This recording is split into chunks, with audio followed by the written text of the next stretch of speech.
Dope. So just quickly making this for you, Toby, just because you wanted to know. But we're just gonna edit the shot quickly of Satari, just so you can see the whole process and see what I do. So we start off cropping, and if you hit O, it'll change the crop radius. We lock that so we keep the same ratio, and then I always usually put it into 4:5, and then we'll just center her in the frame. Actually, I think honestly this better look original, but we'll center her in the frame best we can, and probably draw. Yeah, I think that looks good. And so it's pretty well exposed right off the bat, so we don't have to touch either of these very much. You'll notice as we pull contrast up, it saturates the image. But we are gonna start by just making a selection here, linear gradient, and pulling down the sky. And we're gonna turn up the exposure and down the dehaze. And we'll just recenter that so it looks good.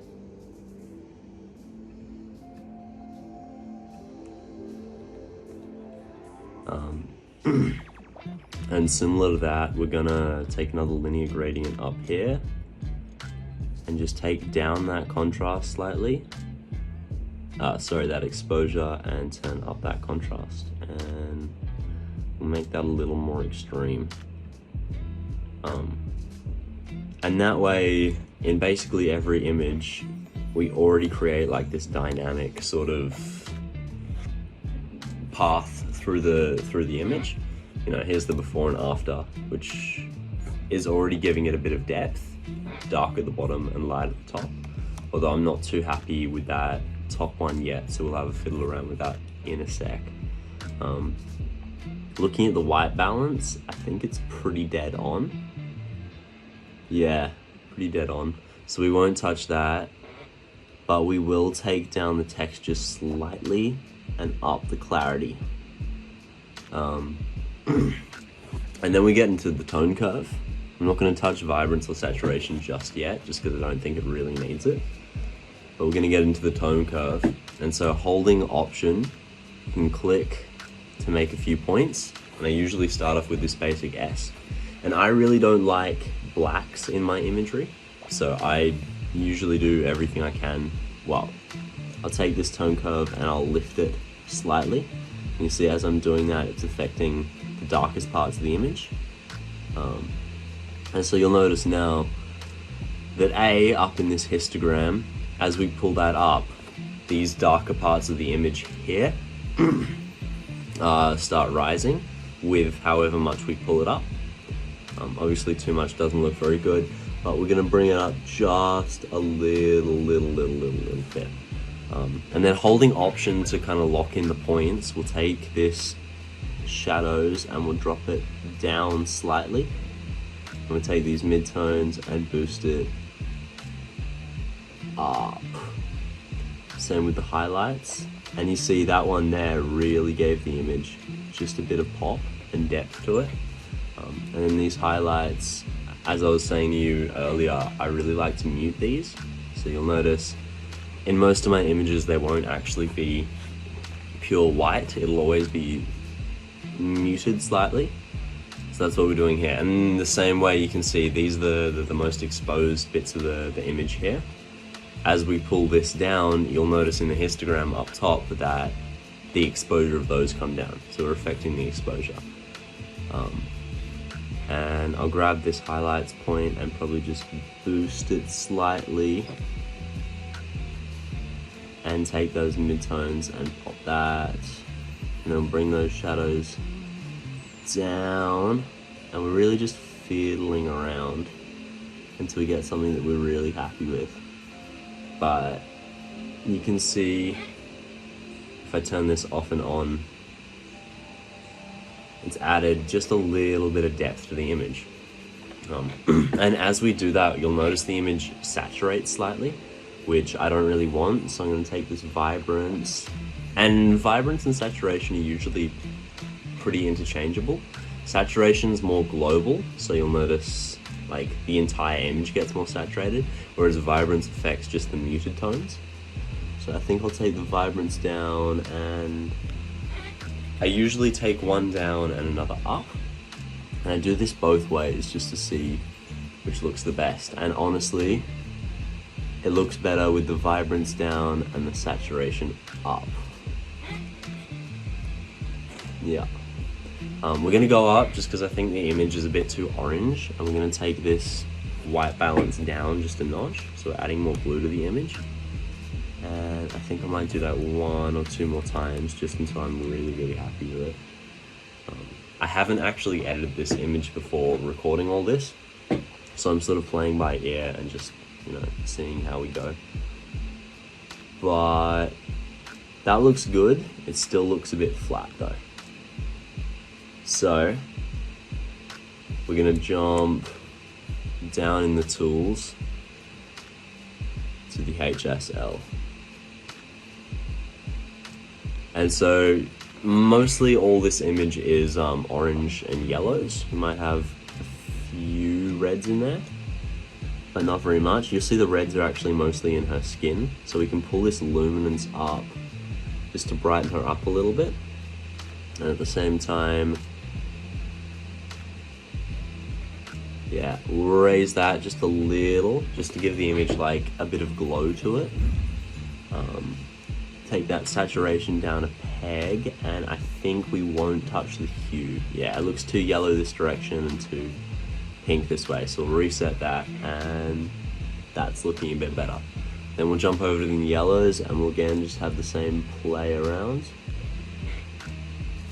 I really like this image with a bit of glow to it, so we're really raising the illuminance there. And you'll notice if we drop the saturation of the yellows, and I think probably,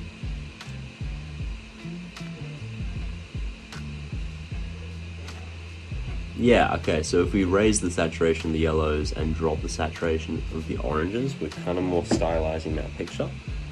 And these raised luminances give us just that bit of like glow that we didn't really have before. We still want to keep it quite natural looking,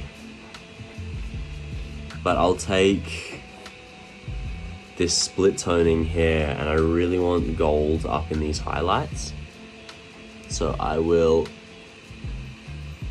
inject a little gold there. And you'll notice here we have shadows, here we have highlights, and doing this has made the entire image look a little bit fake.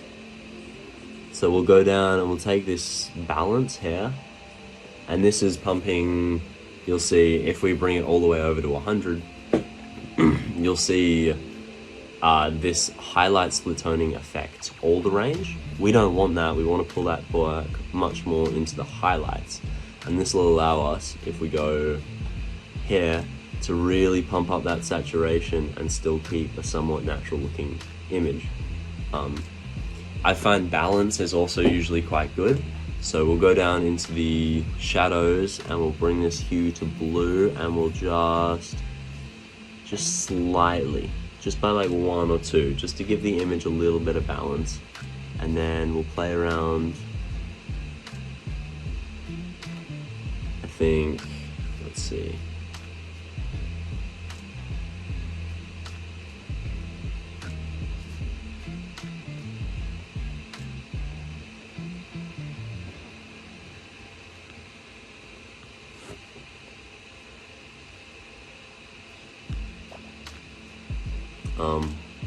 And I don't really like how this sky is all blown out now, so I think I'll take down that exposure but still keep the dehaze. If we, yeah.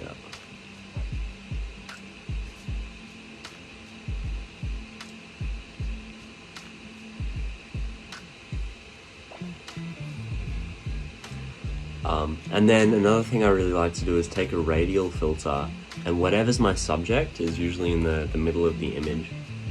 We'll take this radial filter and we'll give it a pretty big feathering.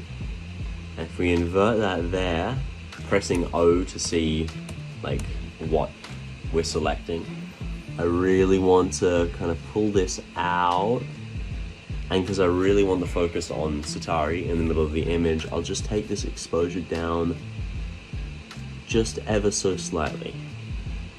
And at the same time, again, we really want her to pop out. So I want her like really clarified, and the rest of the image soft. So really I'm trying to draw the eye into the center. And I found something really useful to do that is to take this clarity and turn that down just a peg. That's probably a little too much. And if we drop that saturation, again, not too much, because if we go extreme with anything, it never looks good at all. But you'll see if we turn just these tools off and on, we're really adding a lot of like depth to the image.